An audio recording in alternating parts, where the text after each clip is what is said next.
देगी चोई को चाल चखी दे यो मैं चख लेता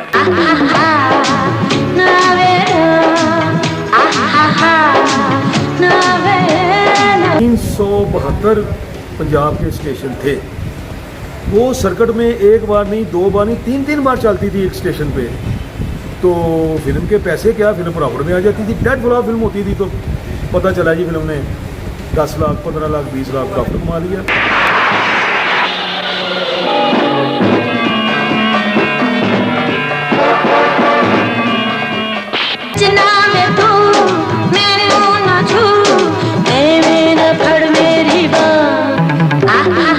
जो राय साहब का मंजा था वो भी हिट था, राय साहब का घोड़ा भी हिट था, राय साहब की विग, उनका पटका भी हिट था। क्या बात था, क्या नसीबों वाला आदमी था। ये बिल्कुल हकीकत है कि उनकी फ्लॉप फिल्म भी, डेड फ्लॉप फिल्म भी जिसको कहते थे, वो भी इतना बिजनेस कर जाती थी कि प्रोड्यूसर को प्रॉफिट होता था।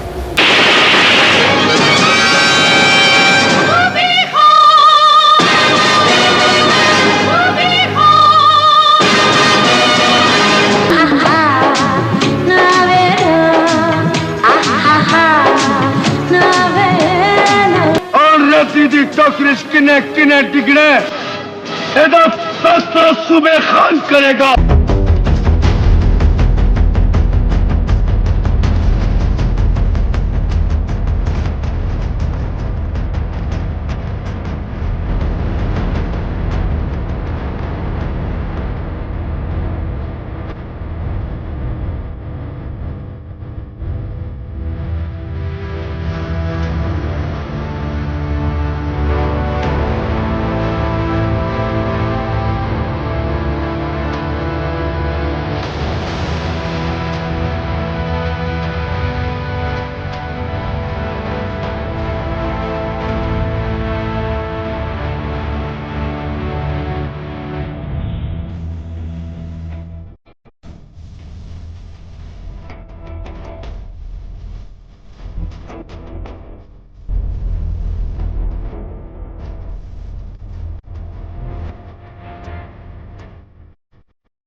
कामयाबी और नाकामी कुदरत के हाथ में है, लेकिन आज ये दिलचस्प हक़ाइक़ बयान करना चाहूँगा कि सुल्तान राही की मकबूलियत का ये आलम था कि जब सुल्तान राही की फ़िल्मों के नुमाइश के लिए लेबॉर्ट्री से प्रिंट निकलते थे तो उनकी तादाद हैरान कुन हद तक ज़्यादा होती थी। सर्किट में सुल्तान राही की फ़िल्मों की बुकिंग और सुल्तान राही के लिए अवामुन्नास का सिनेमाओं पर टूट पड़ना एक ऐसी मिसाल है जिसमें पाकिस्तान का कोई दूसरा अदाकार पूरा नहीं उतरता। सुल्तान राही की जो नाकाम फिल्में भी समझी जाती थीं वो भी इस कदर मुनाफे में जाती थीं कि प्रोड्यूसर्स खुशहाल थे। मिसाल के तौर पर सुल्तान राही की फ़िल्म अच्छू 302 39 प्रिंटों के साथ रिलीज़ हुई थी। अब अगर हिसाब लगाएं कि एक हफ्ते में 22 शो चलते थे, 39 स्टेशंस को 22 शो के साथ ज़रब दें तो एक हफ्ते में पूरे पंजाब में 858 शो चले। एक शो महज 5000 का भी हो और 858 को 5000 से ज़रब दें तो टोटल रकम 42,90,000 बनती है। वो दौर जब 40 लाख में, 35 लाख में, 30 लाख में एक ज़बरदस्त पंजाबी फ़िल्म बन जाती थी, उस दौर में सुल्तान राही की एक फ़िल्म एक हफ़्ते में 42 लाख से ज़ायद का बिज़नेस करती थी। ये हक़ाइक़ और यही सवाल हम पाकिस्तान में सबसे ज़्यादा फ़िल्मों के हदायतकार मसूद भट्ट साहब के सामने रखते हैं, जिन्होंने सुल्तान राही के साथ सबसे ज़्यादा फ़िल्में डायरेक्ट करने का एजाज़ अपने नाम किया। देखें, आपने एक बहुत मुश्किल सा सवाल कर दिया जिसको बीते हुए आज 27 साल हो गए हैं राय साहब दुनिया से गए हुए। उनकी फ़िल्मों का तो ये आलम था कि जो फिल्म डेड फ्लॉप होती थी वो सर्किट में इतना चलती थी, 372 पंजाब के स्टेशन थे। वो सर्किट में एक बार नहीं, दो बार नहीं, तीन तीन बार चलती थी एक स्टेशन पे। तो फिल्म के पैसे क्या, फिल्म प्रॉफिट में आ जाती थी। डेढ़ फ्लॉप फिल्म होती थी तो पता चला जी फिल्म ने 10 लाख 15 लाख 20 लाख प्रॉफिट कमा लिया। ये उन्हीं का खासा था, ये उन्हीं ही का हिस्सा था। इसके बाद ऐसा नहीं हुआ। फिल्म लाई मैंने 81 में जगह, डेढ़ फ्लॉप फिल्म थी, 8 लाख उसकी प्रोडक्शन थी, 15 लाख उस फिल्म की कलेक्शन थी, यानी कि 7 लाख प्रॉफिट। पहलो मैनू बंदे विखाए जिन्हें तेरा पिंड बर्बाद किया है।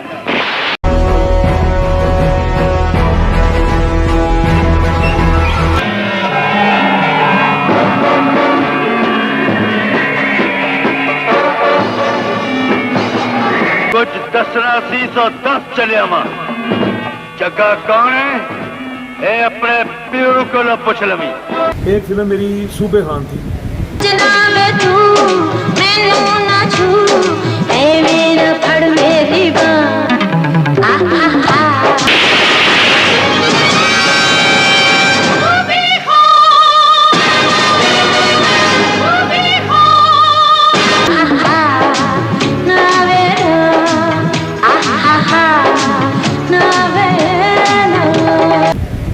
वो 38 प्रिंटों के साथ रिलीज़ हुई 91 में। उसी के साथ मेरी खुदा को अभी लगी थी। वो फ्लॉप हो गई, खुदा को हिट हो गई, दोनों मेरा हिस्सा थे। तो उस फिल्म ने ज़्यादा प्रॉफिट दिया क्योंकि उसके 38 प्रिंट थे, खुदा को आके 20 प्रिंट थे। वो एक वीक, ईद का एक वीक चलने के बाद मेन से उतर गई, और जब वो उतरी उसके बाद उसको प्रॉफिट 6 महीने बाद अल्लाह बख्शे जमशेद जफर साहब को 25-30 लाख प्रॉफिट हो गया। ये उनकी फिल्मों की रेशो थी जिनका नाम सुल्तान अली साहब था।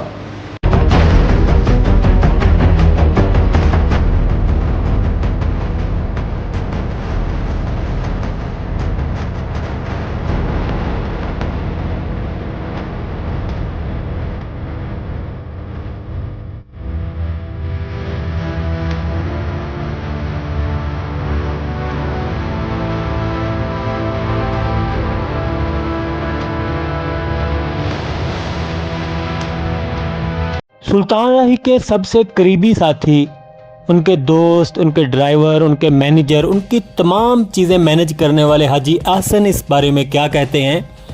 क्या वाकई सुल्तान राही की नाकाम फिल्में भी प्रॉफिट में जाती थीं? बिल्कुल आप ठीक कह रहे हैं, इसी तरह से ही होता था।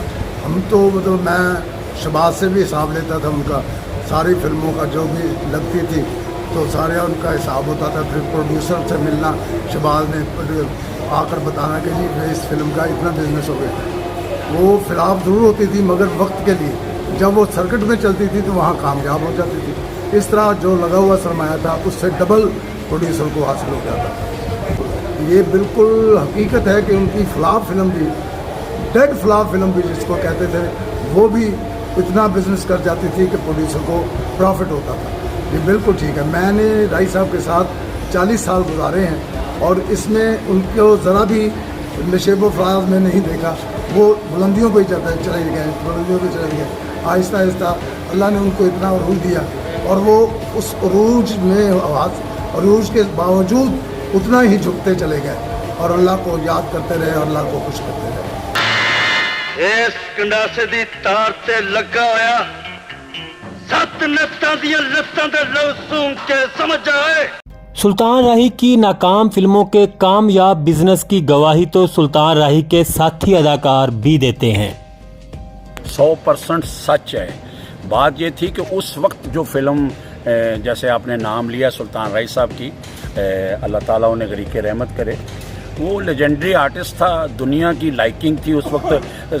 80% 90% लोग फिल्म देखते थे और पंजाब में मेरा ख्याल 450 सिनेमा हॉल थे जहाँ फिल्म चलती थी। First run, second run, third run भी फिल्म चलती थी। अब तो फर्स्ट रन के बाद सेकंड रन ही नहीं पता किसी को कि फिल्म चलती है। थर्ड रन चलती थी, उसके बाद फिर मेलों में चलती थी फिल्म। जो मेले लगते थे वहाँ मुकाबला होता था, एक तरफ जी कैदी आ गई है, एक तरफ जी मौला जट आ गई है, उनके दरमियान में मुकाबला होता है, जो जीत जाती थी फिर वो हर स्टेशन पे चलती थी। प्रोड्यूसर को सुल्तान रईस साहब की फिल्मों में शायद ही नुकसान होता होगा, मतलब 90% लोगों को कभी नुकसान नहीं हुआ रईस साहब के ज़माने में। इस तरह जो थी वो सिलसिला था। फिल्म का जो फिल्म बी क्लास चली जाती थी, फ्लॉप तो नहीं होती थी, उसे कहते थे बी क्लास चली गई है। वो पार्टी का 15 लाख बीच में रह गया, 10 लाख बीच में रह गया, 20 लाख बीच में रह गया। लेकिन अभी क्या है, सेकंड रन बाकी है, थर्ड रन बाकी है। तो उससे ये होता था कि वो आहिस्ता आहिस्ता आहिस्ता जैसे किराए की साइकिल होती है, वो अपने पैसे पूरा कर लेती थी। और वो जो पार्टी थी, मैंने ऐसे बेशुमार अदारों में काम किया, खुसूसन मेरा एक अदारा था कश्मीर पिक्चर, उनकी एक फिल्म लगती थी, उनकी कभी कोई फिल्म सुपर डुपर हिट नहीं हुई थी, बी क्लास होती थी। लेकिन जैसे ही रईस साहब की फिल्म रिलीज होती थी, उनकी अगली फिल्म का नाम आ जाता था और अगली फिल्म शुरू हो जाती। किन्ने प्रिंटा ना रिलीज है जी, 22 प्रिंटा ना रिलीज है जी, किन्ने प्रिंटा ना जी, 18 प्रिंटा ना रिलीज है। तो इस तरह वो सारा सिलसिला जो है वो चलता रहा है। और पंजाबी फिल्म सुल्तान राही के ज़माने में अपने पीक पे थी, और आखिरी फिल्म जो थी उनकी सुपर डुपर हिट, वो हमारे मसूद भट्ट साहब जो मेरे बड़े इंतहाई अच्छे दोस्त हैं, वो हमारे डायरेक्टर हैं, उनकी फिल्म थी सखी बादशाह। उसमें हुमायूं कुरैशी साहब का मैं बेटा बना हुआ था, मैंने विलन प्ले किया था। तो वो भी रईस साहब के मरने के बाद वो फिल्म जो सी है, जब रईस साहब का जनाजा था, जिस दिन उनकी तदफीन थी, तो लोग हज़ारों लोग जो है जनाजे पे आए हुए थे और हमारे कैमरे चल रहे थे। रईस साहब को कब्र में उतारने तक कैमरा चलता रहा है और उनकी वो फुटेज बनती रही है। और जब वो सारा मामलात ख़त्म हो गए, तदफीन हो गई, उसके बाद जो जिन फिल्मों में इनकम्प्लीट कहें, जो रईस साहब की नामुकम्मल फिल्म्स थी, तो वो उसमें जनाज़ों के शार्ट लगा के वो फिल्में कंप्लीट की गई, उनका डुप्लिकेट कराया गया और वो फिल्में भी सुपर हिट हुई, जिसमें सरे फहरिस्त फिल्म सखी बादशाह है, और दूसरी फिल्म काला राज है, और तीसरी फिल्म रानी खान है। तो इस तरह जितनी बैलेंस फिल्में थी वो सारी कंप्लीट की गई हैं। तो वो एक अच्छा दौर था, एक गोल्डन दौर था वो हमारे सपोर्टिंग आर्टिस्टों के लिए भी, और ख़ासकर हमारे जो टेक्नीशियंस थे और ख़ुसूसन फाइटर्स थे, उनके लिए ये दुबई था, इतना काम था। हम मसलन मैं जो था, मैं रईस साहब कम से कम 7 शूटिंगें दिन में करते थे, तो हम भी कम से कम 4, 5, 6 शूटिंगें उनके साथ करते थे। और लेबर मसरूफ़ थी, हर आदमी मसरूफ़ था। सुल्तान रईस साहब तो क्या, सुल्तान रईस साहब का घोड़ा भी मसरूफ़ था, सुल्तान रईस साहब का वो मंजा जिसमें वो बैठते थे, खसूसन मौला जट में भी सुल्तान रही वो मंजे पे बैठा होता। जो रईस साहब का मंजा था वो भी हिट था, रईस साहब का घोड़ा भी हिट था, रईस साहब की विग, उनका पटका भी हिट था। क्या बात था, क्या नसीबों वाला आदमी था। जब तक रहा ये पाकिस्तान फिल्म इंडस्ट्री जो है अपने पीक पे रही है।